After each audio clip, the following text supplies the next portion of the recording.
Hello, and welcome to the grand finale of A Reader's History of Science Fiction, also known as Season 2, Episode 25. I'm Alex Howe, and with me today is Dr. Lisa Yaszek. Dr. Yaszek is the Regents Professor of Science Fiction Studies in the School of Literature, Media, and Communication at Georgia Tech.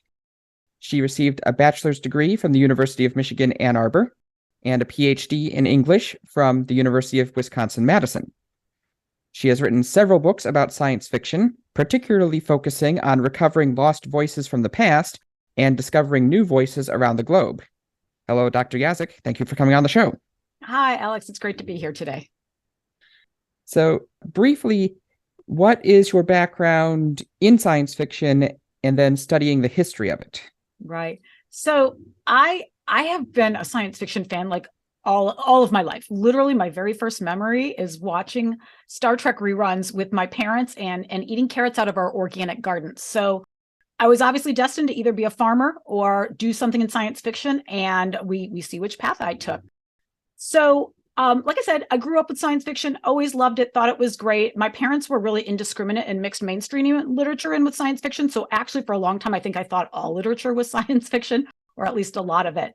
But I came back to studying it professionally in graduate school when I had started reading this theorist named Donna Haraway, who talked about how cyborgs are sort of the figures of our future and great ways to think through human-machine couplings, and how science fiction authors who write about cyborgs are the best theorists of our times. And I thought, why, yes, I've known this since I was small. And it just sort of was this moment when I realized I could bring together an early passion with my intellectual interests in the relations of science, technology, and literature.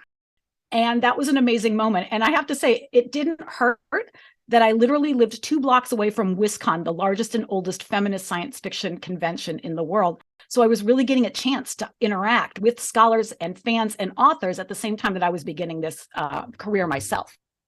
So my career in science fiction studies really took off professionally when I went to Georgia Tech as a postdoc. I was really excited to study with 2 science fiction studies professors.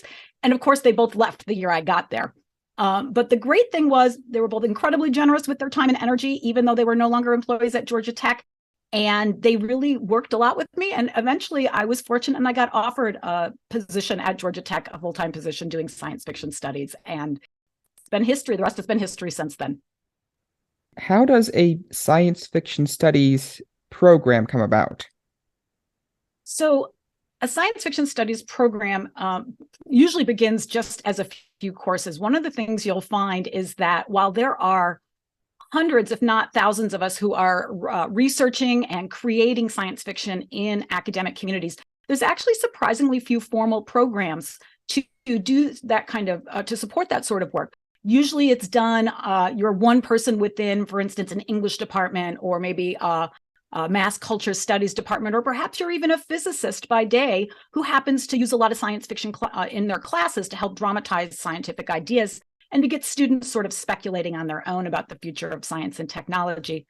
So programs tend to get started when, honestly, when you're in an institution that really values this kind of work and that really thinks about science fiction as one of the premier modes of communication in the modern world. I mean, in a world where we say that we're all very divided by culture, by politics, by race, class, gender, and ethnicity, the reality is most of us have some relationship to science fiction. And even if we don't like it, and I swear, even people who've never read a science fiction book, seen a science fiction movie, played a game, they can talk with you for at least an hour about why they do or don't like the genre. And I think it's really exciting, right, that we have this kind of mode of communication. And one of the things that's also exciting is that we are beginning to see, especially interdisciplinary departments, often located within humanities or liberal arts units, but also with strong ties often to science and engineering. And these are places where you're starting to see people think about how can we take these individual classes we have and put them together into a stream of study for our students.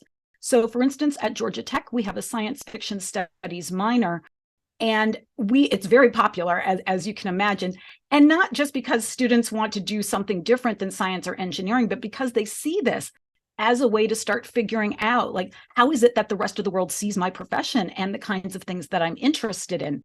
And it can become a really good way for them to sort of think through how their own professions and interests have been represented in culture and what it is they might want to do and how they might want to be remembered in culture.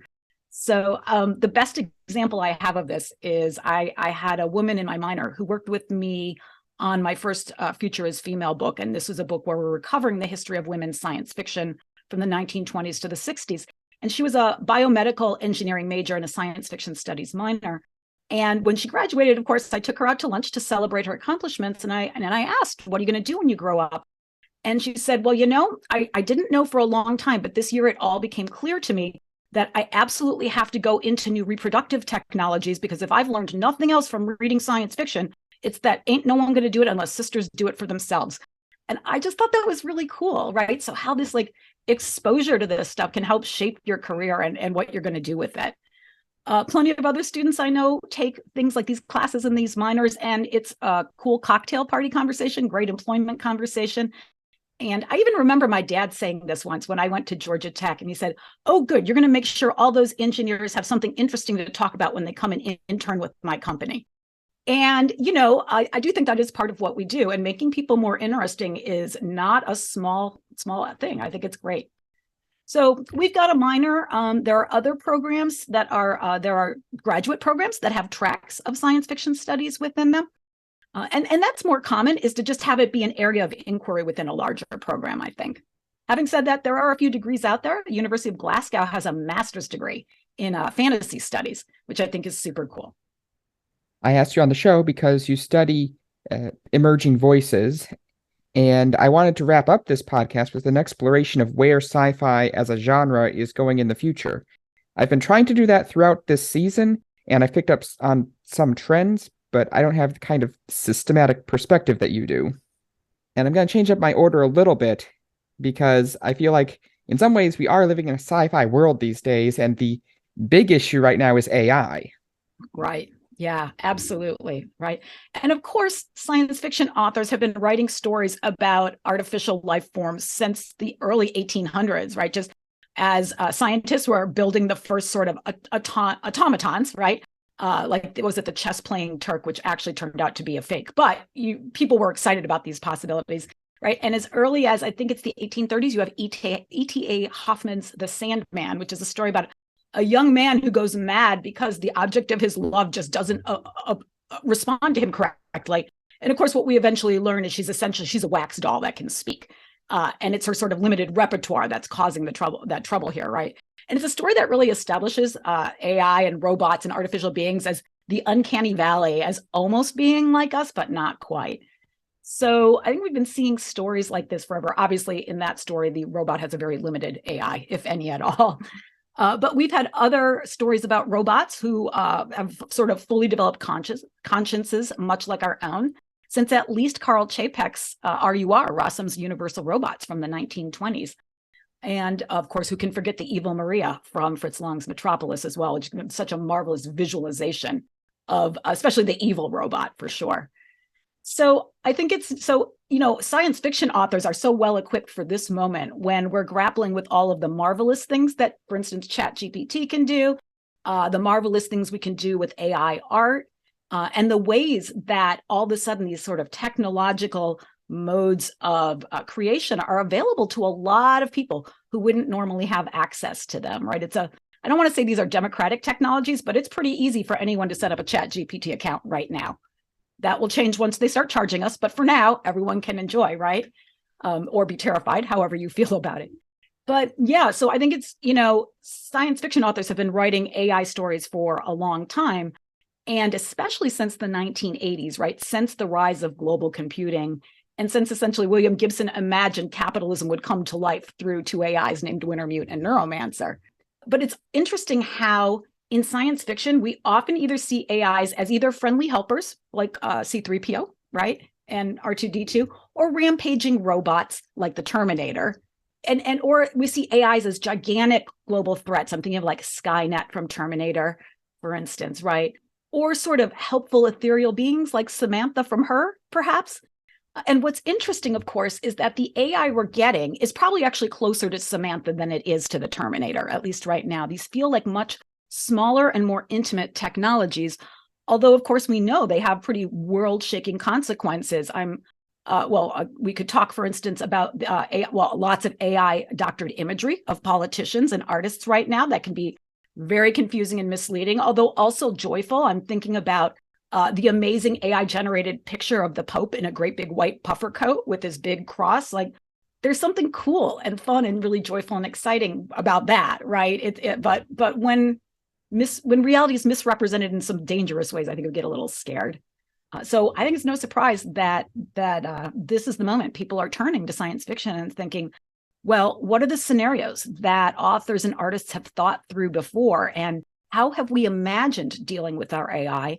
And how does that or doesn't it relate to the experiences we're having today? How can we use it to make sense of them and maybe use these AIs in benevolent rather than dangerous ways?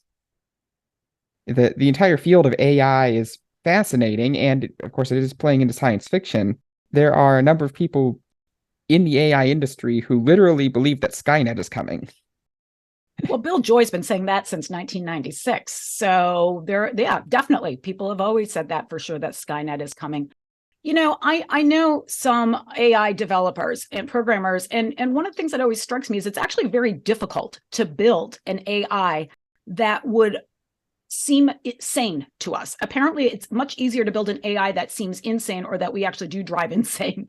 And I don't mean like the HAL 9000 scenario exactly, but I know I have friends who work at Cornell who had worked on much sort of smaller AI programming, and it's difficult to get an AI to really act like a human. I mean, we don't really have great models of the human brain yet that entirely map to our machines. And so even when things like ChatGPT seem human or give human-like effects, they tend to be pretty inconsistent and not really, I don't think we're quite there yet. I'm personally not worried about Skynet, because at this point, I'm not even worried that my students can use ChatGPT to write anything above a C-level paper, quite frankly. So, okay, cool. Someone should worry. We should all worry about different things. It's important, but that's not the one that I'm worried about right now. Yeah, I've tried asking ChatGPT technical questions, and it sounds like an undergrad who didn't do the reading. Yes, 100%. Absolutely. And the one thing that it actually does worse than the undergrad who hasn't done the reading is it actually writes in these very even sentences. Like, humans actually write in very uneven and baroque ways, and we communicate through odd kinds of asides, and we all have very distinct linguistic patterns. And on top of doing a sort of bland job, ChatGPT also writes in a really boring manner. And that's frankly the other reason I can always there's no personality there yet. Now, I understand it has an alternate personality that is kind of crazy and hits on people or something like that, but I'm mostly worried about the ChatGPT one right now. What it is good for, though, I'll tell you, is we're wrapping up the school year and we have this big service project and we have to invite people to service, which no one wants to do at the end of the school year. So we asked ChatGPT to write an invitation that would make the service sound so awesome that there was no way you'd want to say no, that it would be fun and community building, and yeah, it'd be some work, but it would be totally worth it. And it wrote the best invitation ever.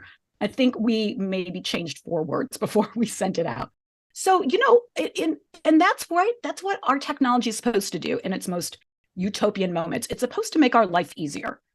And the moments where ChatGPT does that, and some of our other AIs right now, awesome. But right, a lot of the problem is these AIs are not making our life easier. They're making an already confused information sphere even muddier and more complicated. Looking at this season, obviously, one thing I noticed is AI, it's not new, but it's reflecting our current hopes and fears. And of course, that changes over time.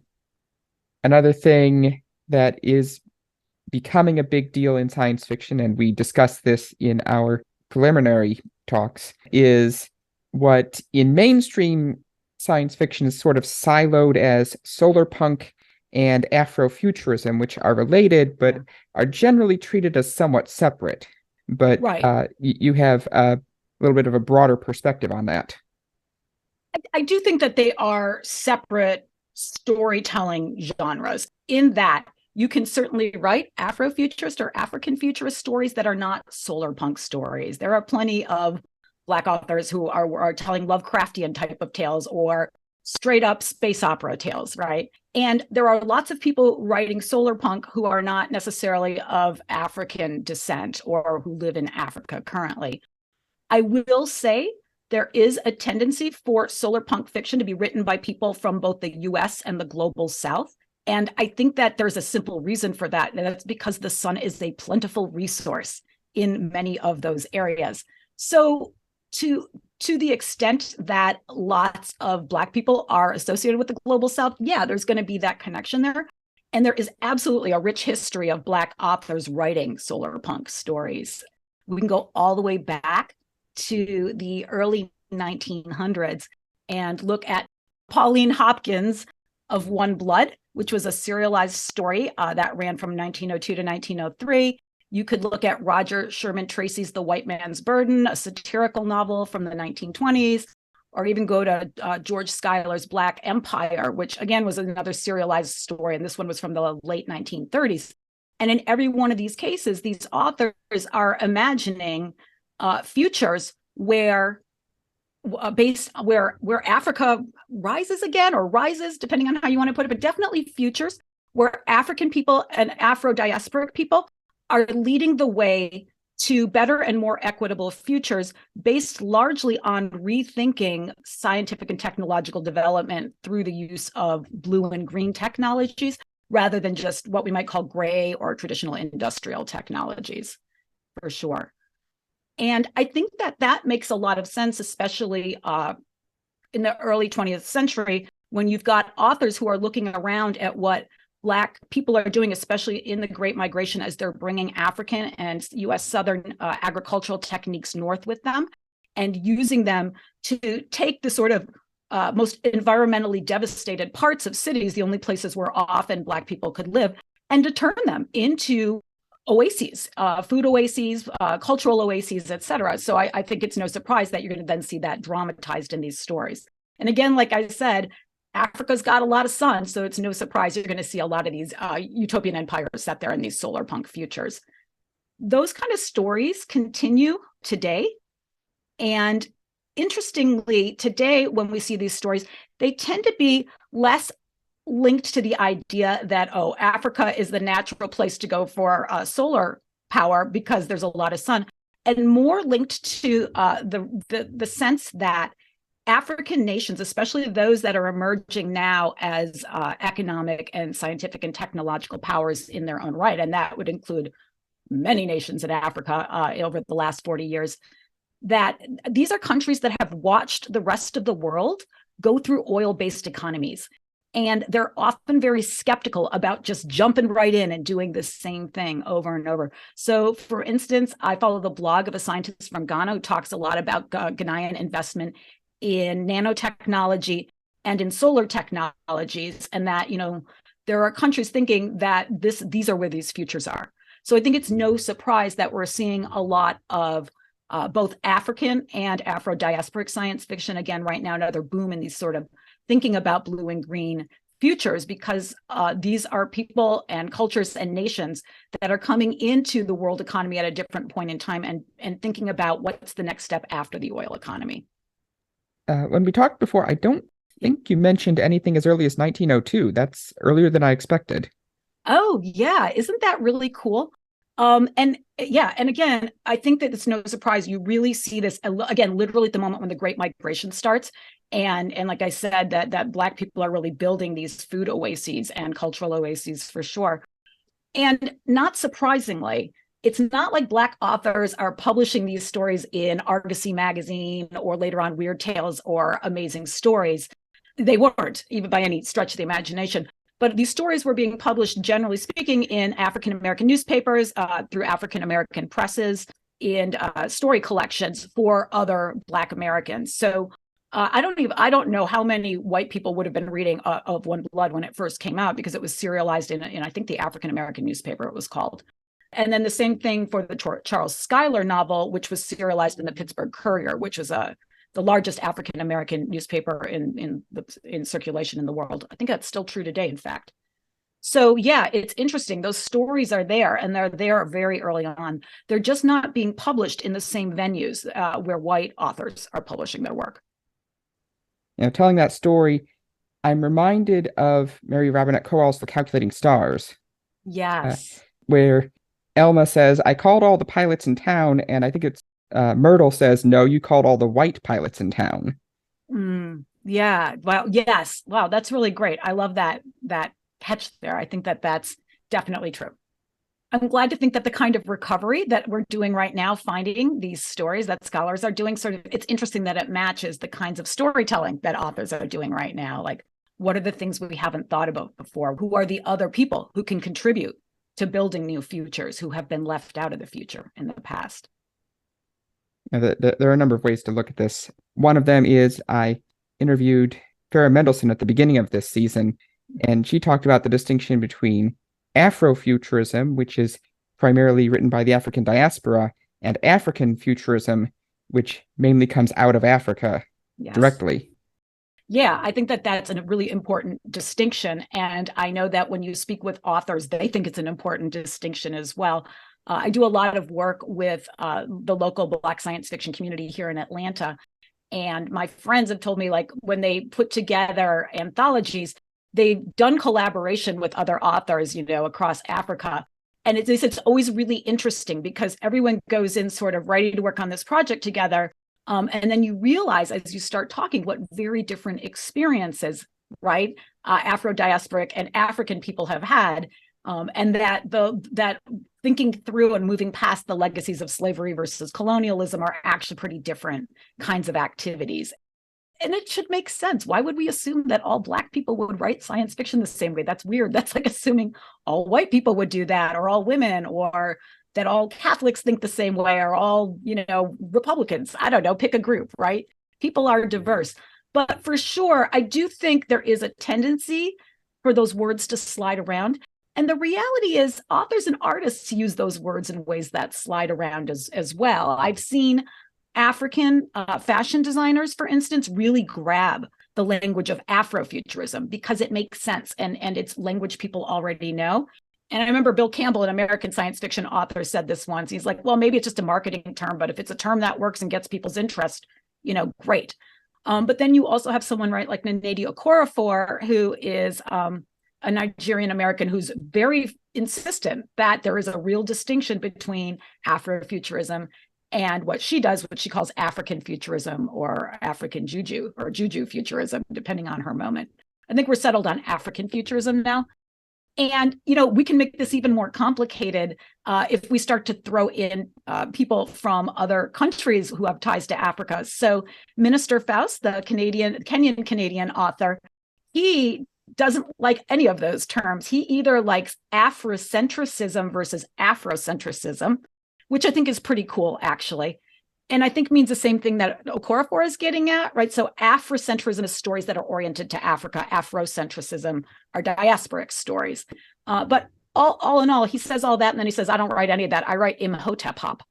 And I love that. I like that. I like Black quantum futurism, Afrofuturism 1.0, 2.0, 3.0. Like, I like the proliferation of terms. I think it's cool, both because the more words you have out there is kind of the more interesting it is, and you want to learn all the differences. But also this way, authors don't like to be pinned down. This gives them creators, this gives them a little more freedom. But they're pretty useful categories for those of us who want to hear, well, I want more stories set in like Nigeria or South Africa, or I really want my story set in the Bronx this time, right? So these are tools that can point us to where these different stories might be located and their different concerns. Of course, this is happening at the same time that diversity and inclusion are becoming a big deal in science fiction more broadly. Do you see similar trends happening in other parts of the world, especially in the global South? Yes, absolutely. I think we're seeing proliferations of futurisms everywhere. And I don't want to say right now. I think the difference is that new communications technologies, especially digital ones, have knit the world together in new ways that allow us to both share news stories with each other and with unprecedented audiences in unprecedented ways, but also are allowing us to recover these historical traditions. So that's another interesting thing we're finding, is that different visions of the future, or what my colleague Bodhi Chattopadhyay is calling co-futurisms, have always existed. It's never been just one futurism as imagined by the Italian futurists and Russian constructivists, and then as dramatized by, like, I don't know, Ford Beebe and Flash Gordon. Science fiction people were the only people who really embraced futurism ultimately. But from the very beginning, other people are thinking through futurisms, and both in dialogue with the Western male futurists, but also just on their own and in terms of thinking through their own relationships to modernity. So, there's a really rich tradition of indigenous futurisms, both within the United States and within, really any country that's got indigenous versus settler populations. And in the US, I've done some work that, you can trace those, and I'm not alone in this. Other people like Grace Dillon have done this too. You can trace indigenous speculative storytelling right back to prior to the founding of the United States itself, right? Indigenous people have always told stories about multiple and parallel worlds, and about time dilation, and about meeting beings from other dimensions. And you got a whole bunch of good horror stories in there too, like all kinds of amazing, creepy beings out there in the woods. So you got your more fantastic as well as your more sort of science fictional stories. And those stories are rich and they're important. And what's really interesting to me is that you have artists like Nnedi, who is a Canadian Mohawk digital artist, who are both using new technologies, especially new digital technologies, to dramatize these stories, to remind us that there have always been other visions of the future, and also as a thinking tool for everyone else, right? It's important to say these aren't just, for instance, Mohawk ideas or Mohawk technologies or visions of the future, but that these are tools and techniques that we, the Mohawk or whatever, want to share with everyone. And it's important that in a moment, for instance, when I see scientists and some of my scientific colleagues are thinking about what are all the different stories we tell about the origins of life and life on Earth and life in the future, and how might we tell those stories differently in order to build new sciences and technologies and build the future differently, they're going back to these stories, to indigenous stories, to African stories and Afrofuturist stories, because this is how you find other perspectives, right? Is the more perspectives you have and the more voices that are in the mix, the more potential solutions there are to the wicked problems that we face today. Right. And you gave me a few titles along those lines. I think Nnedi Okorafor's Binti series is the most prominent of that list. Yeah. Right. So that is, so Binti, for people who haven't read it, is a young adult space trilogy that focuses on a young Himba girl. The Himba are an ethnic tribe out of Africa, and I'm going to guess the Nigeria region, probably, given that Okorafor is Nigerian. And the beautiful thing is that even as she's brilliant mathematician, and she's been selected to go to the Space Academy, and she's the first person of her people who is going to go into outer space and represent her part of the world. And one thing I love is the whole story, like, even as it's about, like, she has to negotiate racism and sexism, it's always like within Black communities, at least on Earth. I think that's super cool. Like, she's never has to fight racism from white people. It's about racism from other tribes or sexism from other groups of people. And yet, she remains true, and she brings with her, literally on her back and on her body, Himba technologies, things that are braided into her hair, like the mud that is used to do to twist her braids, the kinds of clothes she wears, sort of very non-traditional space clothing, loaded with things like bells and swirly, fluffy materials, and all the things you think would just be terrible in space because they'd go flying everywhere. But these are the things that turn out to be the key to her success, and that allow the Earth eventually to become more integrated with the galactic community. Because the aliens recognize all kinds of technologies. They're diverse too. And the more diversity we bring with ourselves as humans, the more they see us as actual people, which I think is pretty cool. I feel like that's kind of an interesting use of the word technology that we don't see a lot in, for lack of a better word, mainstream literature today. It's certainly different cultural practice, style of clothing, just sort of manner of living in some ways. Yeah. And she brings with her also, just so you know, like our tribals mathematics and things like that. So it's a whole toolkit of sciences and technologies. the personal fashion stuff is the stuff that my students always get excited about, so we focus on. But she's also bringing with them specific kinds of mathematical abilities that are associated with her people. And that's, in fact, why she's picked. So I think it's cool that Okorafor wants to give us a range of ways to start poking at our ideas of science and technology in a number of ways. I was thinking about this after we first chatted, and it seems to me that what you see a lot in contemporary science fiction is, as we're multiplying our ideas about what counts as science and technology, it's not necessarily a matter of saying, oh, the like traditional Western sciences and technologies are 100% bad and morally bankrupt, and we should throw them all out and start brand new.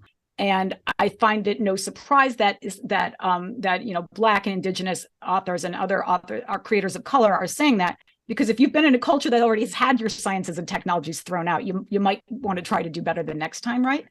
But that's really the trend I see is bringing together multiple things that are multiple sciences and technologies.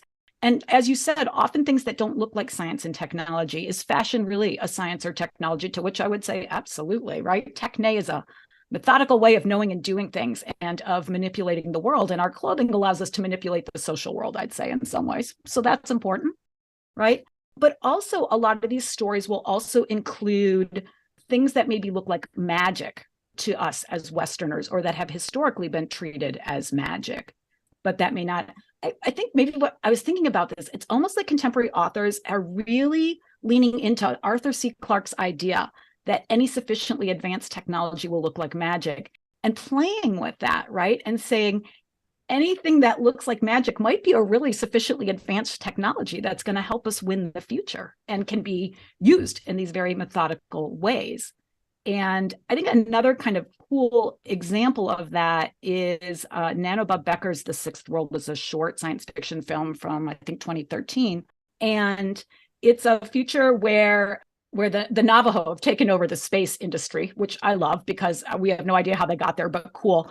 And they partner with the United States, and there's a big fight about what kind of corn we're going to take to settle on Mars. And of course, all of the state scientists are like, oh, I got to take the GMO corn. It's all made for Mars. We know what we're going to do with it there. It's going to work perfectly, right? And the indigenous people are like, well, we have all of these like traditional rights and these traditional plantings we do, and we think that we would like to, since we're funding this, we'd like to bring our own corn with us. And there's a bit of a tussle about it, and then there's some drama. But of course, as you might imagine, it turns out to be important that they have both kinds of corn with them, and not just the corn itself, but also our heroine brings with her a whole series of cultural practices along with the corn, chanting and singing and traditional dress and all of that. And while that might not seem exactly like a technology, any of those things, I would argue they operate, the whole thing together becomes a technology of hope, because as the other American astronauts start to despair, her ability to keep going and to pull out another option, they're not optimistic, but then it does work. And that's really amazing, right? And again, I just think it's a lovely dramatization and a reminder that we're not necessarily talking about literally science versus magic, but maybe one tradition of science versus a different tradition of science that may have certain kinds of behaviors associated with it that seem more artistic or not traditionally scientific. And if we could back up for a minute, you mentioned Sure. Mathematical skills, or maybe even mathematical technologies in Binti. Could you clarify what you mean by that? I'm trying to remember what it is, but it's been a minute since I've read Binti, but our heroine can tree, which is, right, that she can sort of go into this trance-like state and do insane math that like no human should really be able to do. And if I'm remembering correctly, the idea of treeing is actually something that isn't necessarily exclusive to the Himba or anything like that. I think it describes a process that just some people go through when they think. But what's interesting is that within her culture, treeing is valued very differently than it is in other cultures. And that's part of what gives her the boost that allows her to become this super mathematician, is simply because her people understand treeing differently and they treat it differently than other cultures do. Other cultures tend to see it as a kind of neurodivergency that doesn't allow people to mainstream, because you fall into these weird trances and you don't deal very well with other people while you're in them, and while you're doing this math kind of sort of affects your interactions with people a little bit later on sometimes. But it's celebrated within her family and within her people. And she comes from a family of people who've been building space navigation technologies forever, even though they've never traveled away from home. And they did it for sailors before like space technology happened and things like that. I think that's pretty cool. But they recognize the value of this kind of mathematical ability, and that even if it changes her social interaction with people, that this is to be cherished and nurtured rather than mainstreamed. I was thinking along very different lines, which may still be a useful example.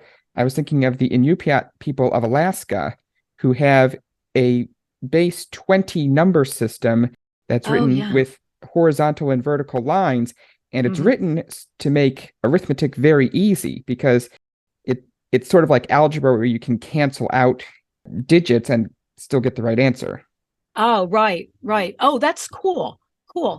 Yeah, I can see that. Another thing that's really interesting is something that happens in astronomy in Black science fiction in the 19th century.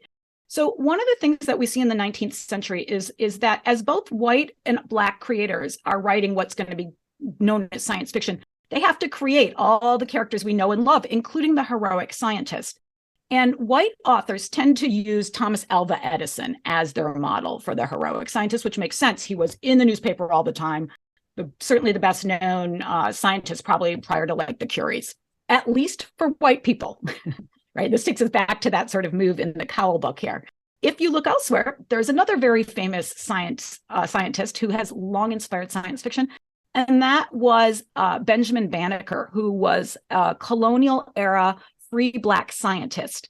His dad had been brought over from Africa, from West Africa, I believe. He's from the Dogon tribe as a slave.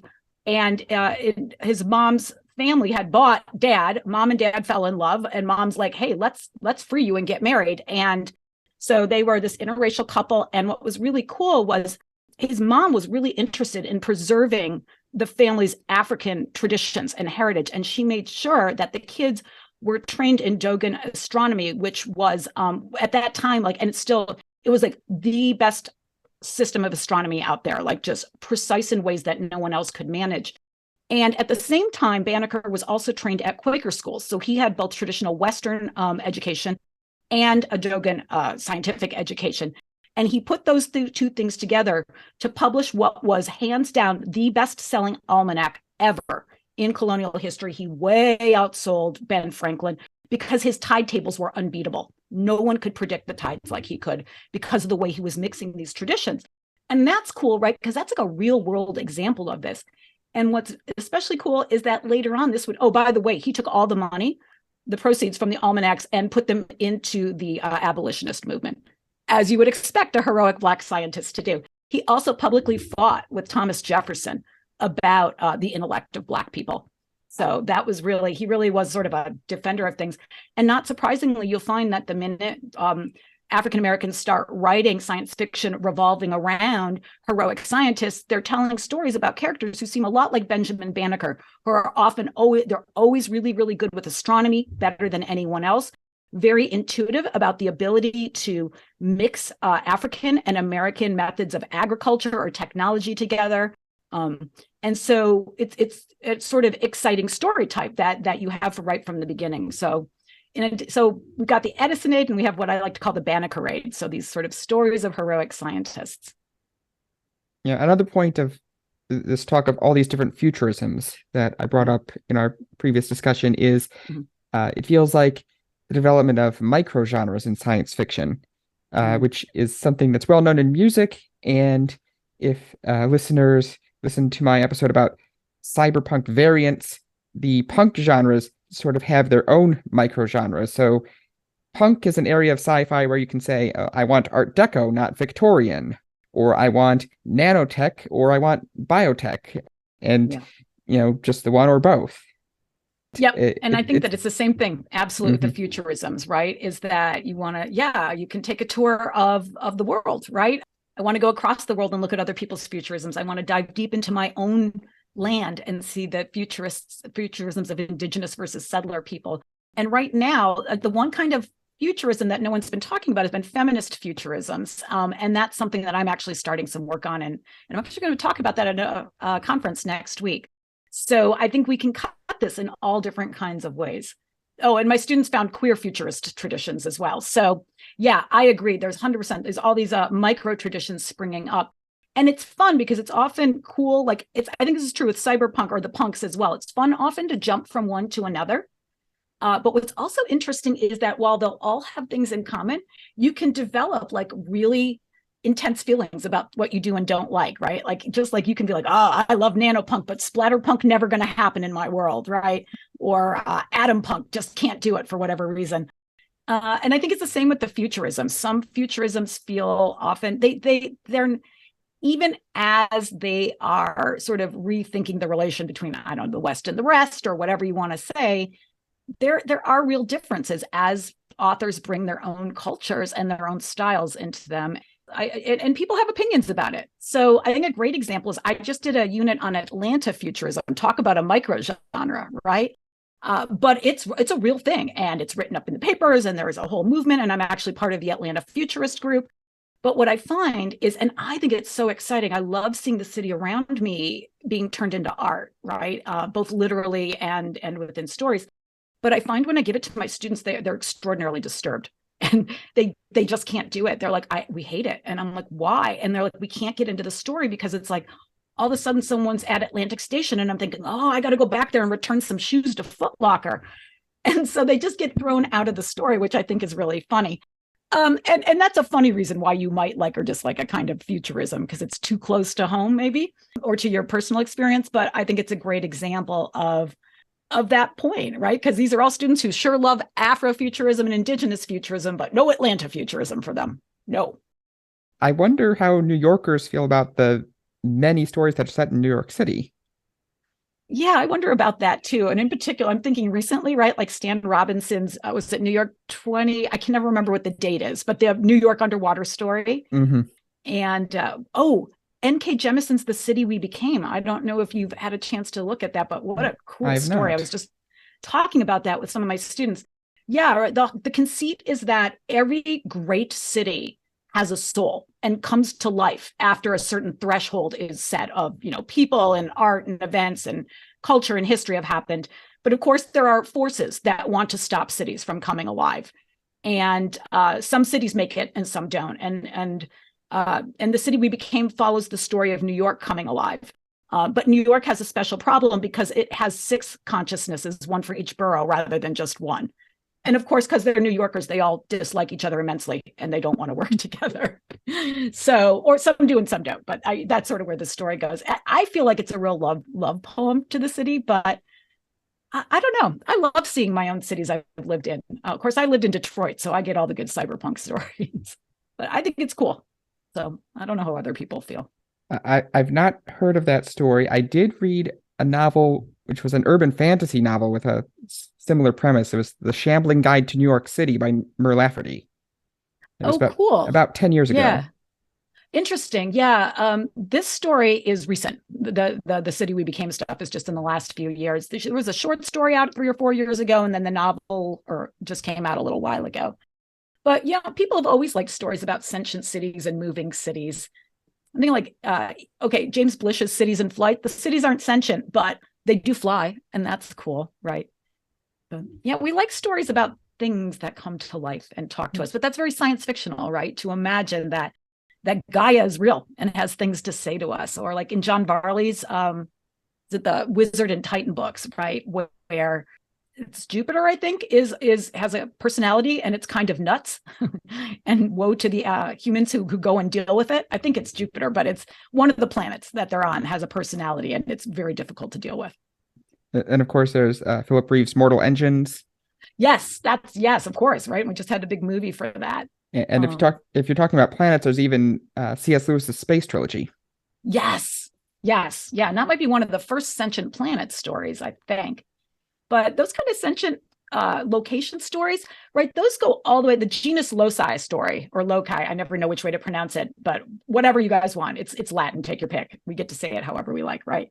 But those stories, right, go all the way back. Every culture has those kinds of stories. But in science fiction, yeah, it's surprising they show up pretty early. I'm editing an anthology on Gertrude Barrows Bennett right now. She's a pioneering genre author from the 19 teens. And she has this marvelous story from 1918 called Friend Island. And it's a future where women sort of have taken over the world. Men are still around and they're cool, but like it's been a kind of bloodless feminist revolution.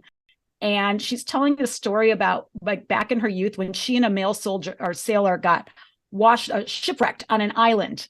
And the island turns out to be sentient.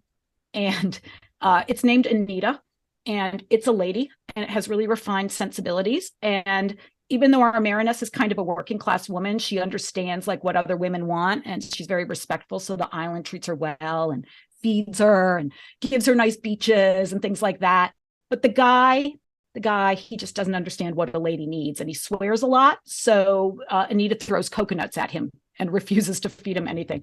It's the best story ever. And like, there's a great image of the guy sitting on the ground crying, so these coconuts hitting him. It's wonderful. So yeah, we've had those stories for a while. I guess we like our cities to be alive because, right, it's another way to explore the alien and the other. You know, you can veer in a lot of different directions with national identity or cultural identity. Yeah, that's true. Yes, absolutely. And even you can go beyond that. I'm thinking of Tade Thompson's Wormwood trilogy, right, where an alien invasion comes and makes the mistake of landing in Africa, where Africans who have spent a lot of time being invaded in the last few hundred years, like they know what to do with an alien invasion. But one thing that's cool is the aliens grow a city next to Lagos, Nigeria, called Rosewood. And it's kind of a sentient city. It seems to have ghosts of people from other spaces and times in it. And it's the way that the aliens communicate with them is through that city, which is pretty cool. Now, one other major trend in sci-fi that we discussed before is that in the past 5 or 10 years, space opera has really made a comeback. Oh, yeah. It has been such a renaissance, right? And in theory, it's been coming back since Star Wars in the 70s, right? And then there was another sort of boom in the 1990s. A lot of people started writing what we were calling new space opera. Mm-hmm. But yeah, it's amazing. We're seeing it all over again now, and in just such wild variants too, right? From people around the world, doing everything from sort of classic kind of Flash Gordon space operas to things that Flash Gordon would just sit in the corner and cry if he had to try to negotiate some of these new worlds, I think. And I mean, relative to 2005, 2010, when there was no Star Trek on the air, this was, right when Marvel was taking off. So that's a different subgenre.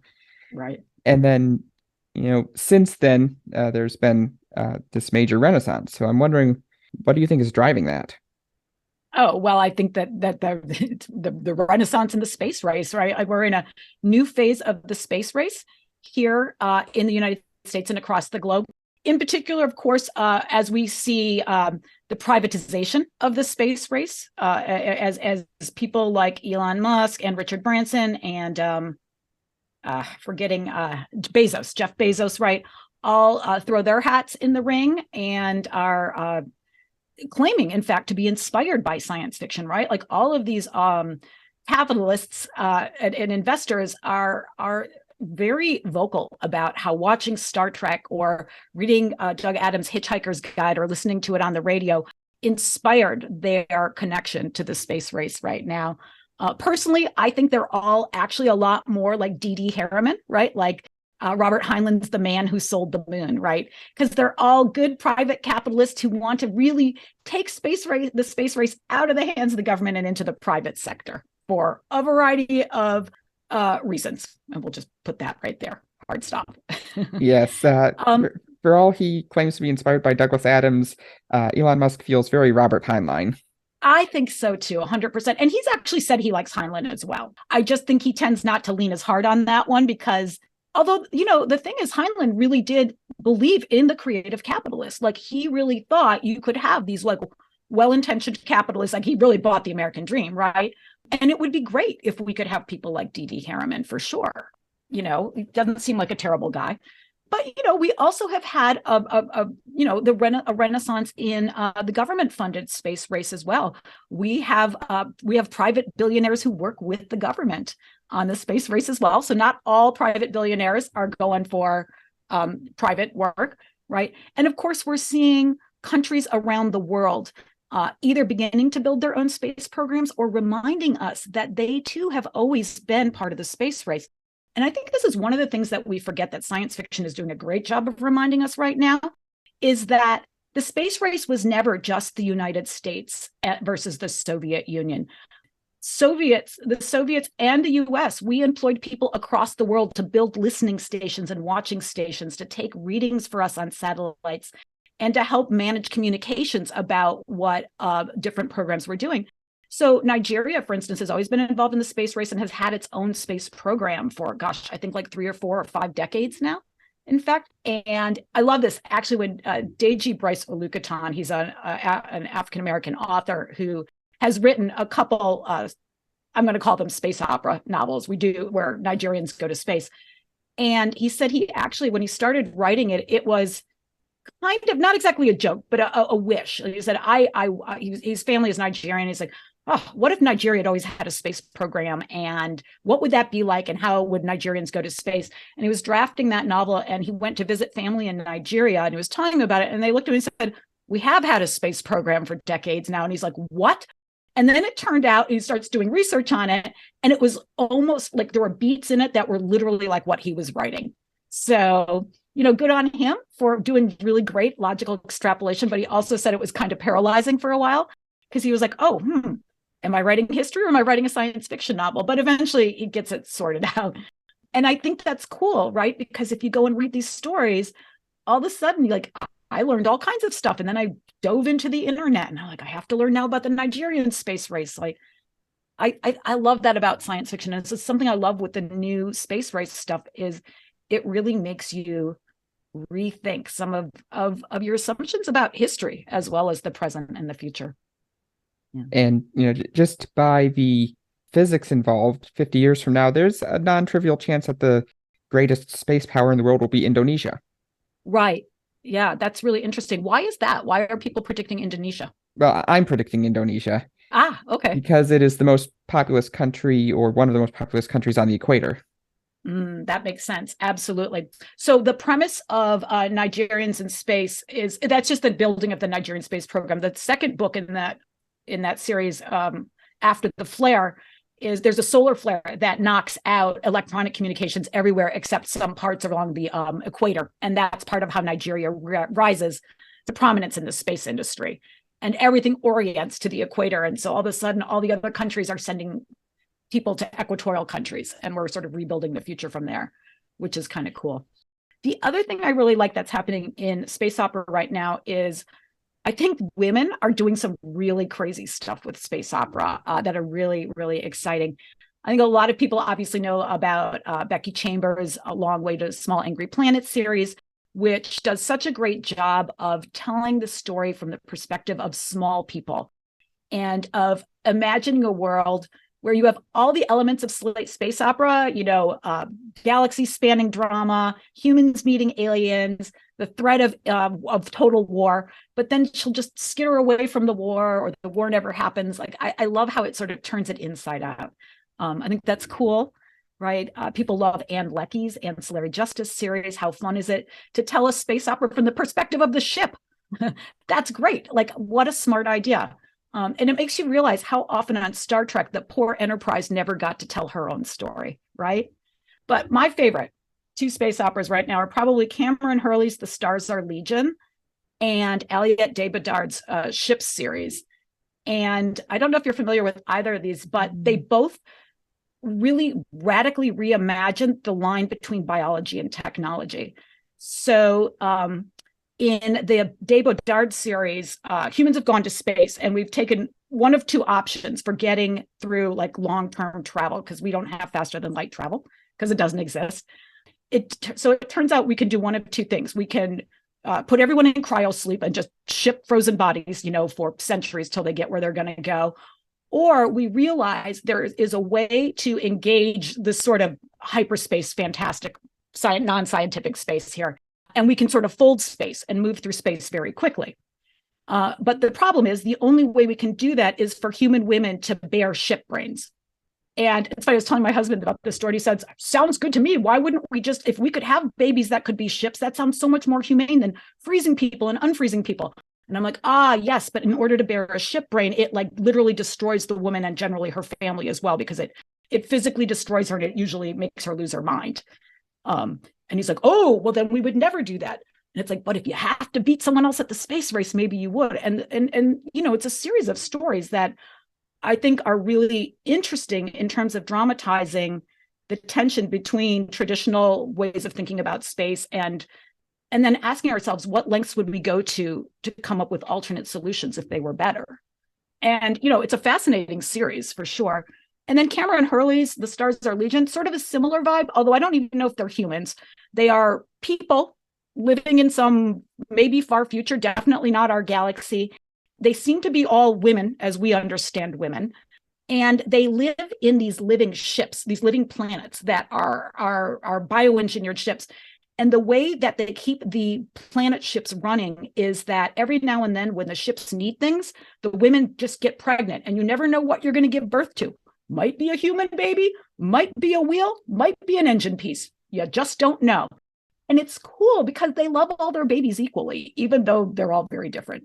And a wheel only needs a month or two of your time, whereas a human needs like 20 years. So, but it's bananas. And I don't know what that has to do with the current space race, but I love just the way we're playing with these ideas. Maybe the question is right, like the different ways, again, we might build the future. Yeah, and I've got several thoughts about this. The idea of women bearing non-human babies. David Brin did that in Piecework. I think that was a short story where sort of analogous to surrogate pregnancies, women can be paid to produce biotechnological materials. Oh, interesting. Okay. That's so interesting. Yeah. And of course, Heinlein always imagined that women could use surrogacy as a sort of viable way of making money to become citizens of the future as well. So I think there's a probably not well, gosh, it's like reproductive issues go all the way back to Frankenstein in science fiction, right? So yeah, I guess we're always sort of thinking about these things. I just like it on the big space opera scale. But I'm not surprised. He plays with things like that, like clones and killing time, and obviously all the Uplift books. He's very interested in sort of rethinking how we understand humans and machines and our possibilities and animals. And then early 2000s, you have Gene Roddenberry's Andromeda, where the ship is one of the characters. Yes, finally, right? Because the ship deserved to be a character. Yeah. And then talking about merging human and machine, broadening what it means to be human, you see that a little bit in Becky Chambers and even more in Chris Paolini's To Sleep in a Sea of Stars, where you have gene modifications and you have people who grow super brains to be ship minds, and you have full body prosthetics and all this stuff going on. Yeah, it's everywhere now. It's Charlie Jane Anders' Unstoppable series. It's a queer young adult space opera trilogy that's being adapted right now, I think, for Amazon Studios. And same thing, really sort of rethinks what it means to be human. I mean, the lead character is a clone of the most perfect, hottest, sexiest, and brilliant alien general ever. And then, of course, they realize like the clone transfer's gone all wrong, and she's still hot and sexy and beautiful, but she doesn't have a single scrap of military strategy left in her head. Although she's smart and she's a fighter, she's got all the passion and stuff. But like clones versus humans, and characters are constantly like, losing parts of their minds or gaining them. And the other thing I love in this series is like, you think you know who the bad guys are, and then you meet the bad guys, and it turns out they had a really good reason for all the horrible things they did.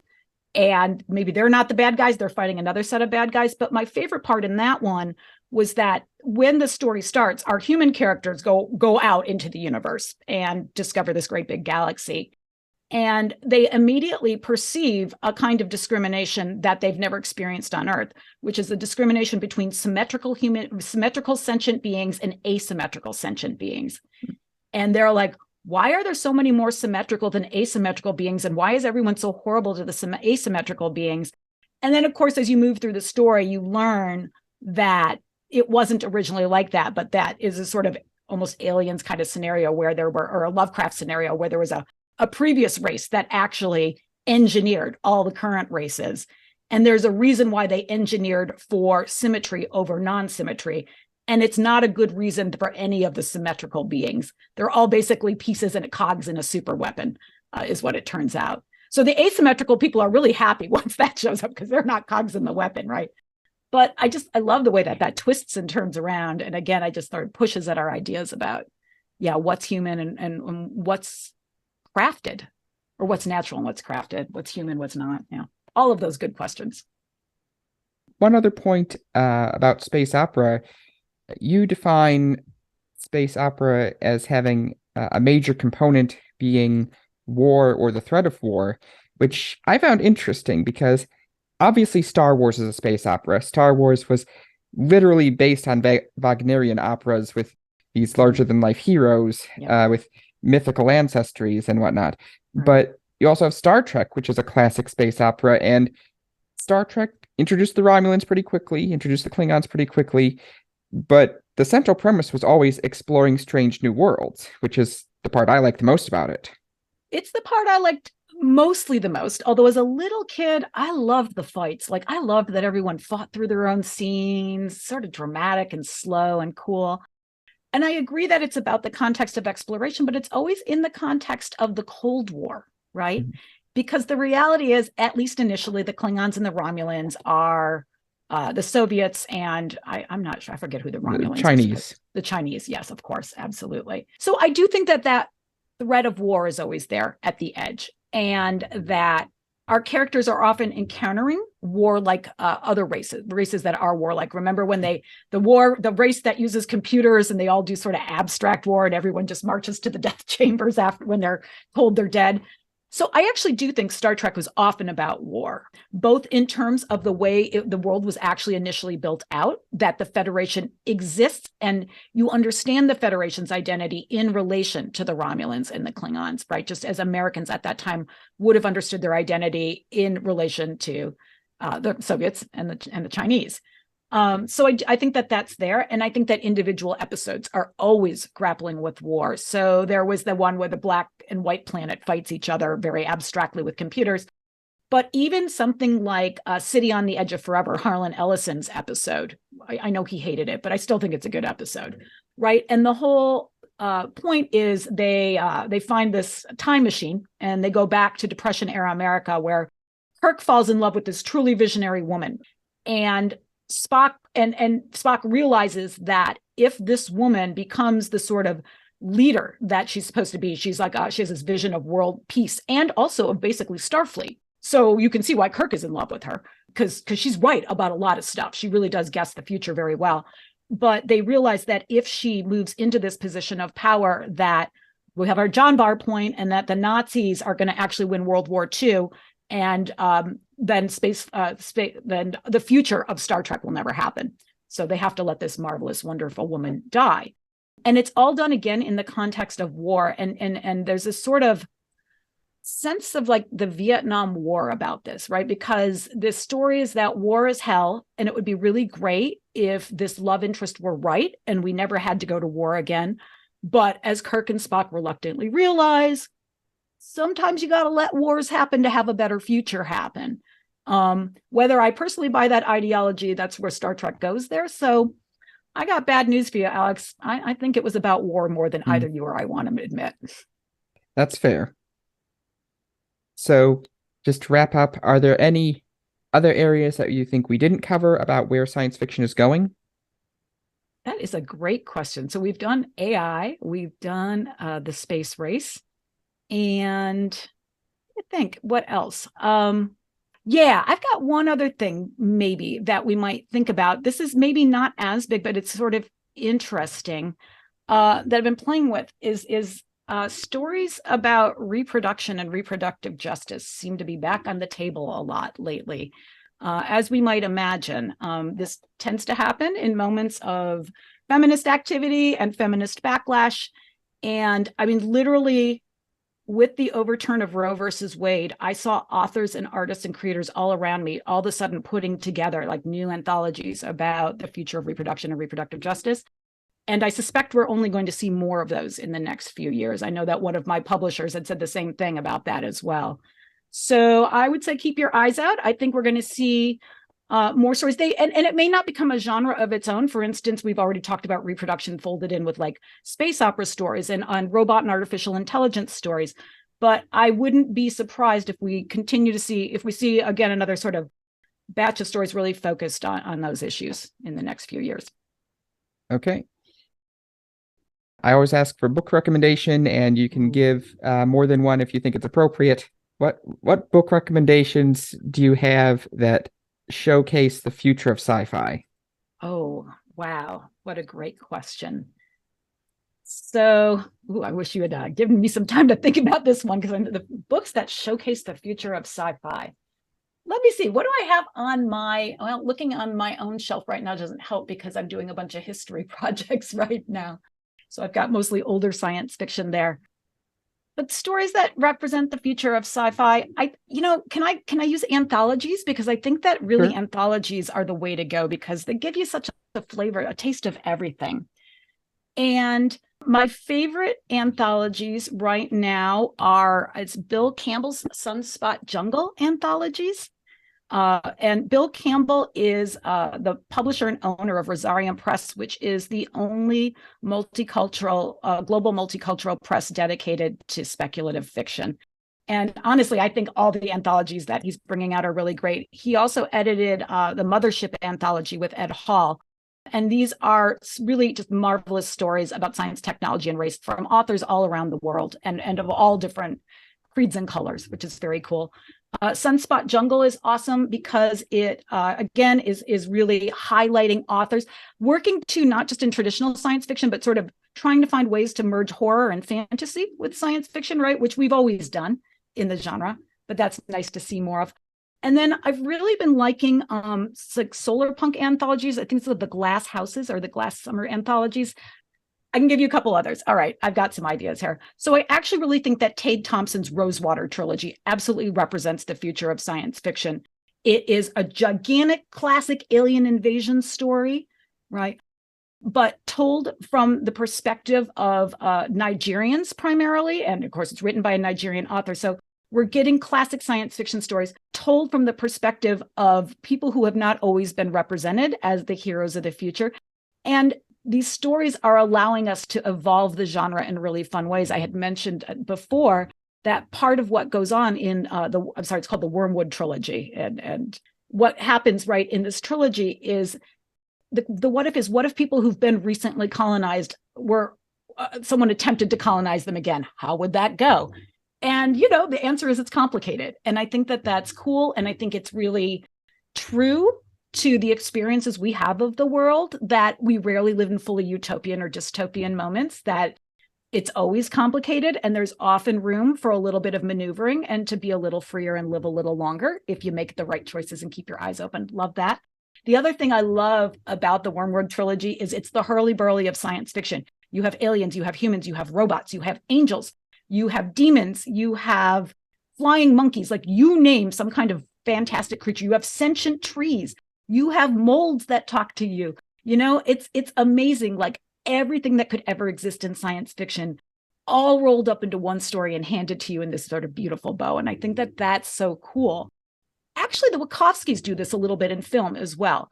And I think that that's part of it, is how do you take the whole toolkit of science fiction, the whole history across the globe, across through time and space, and put it together in something new that feels real. It's the remix, right?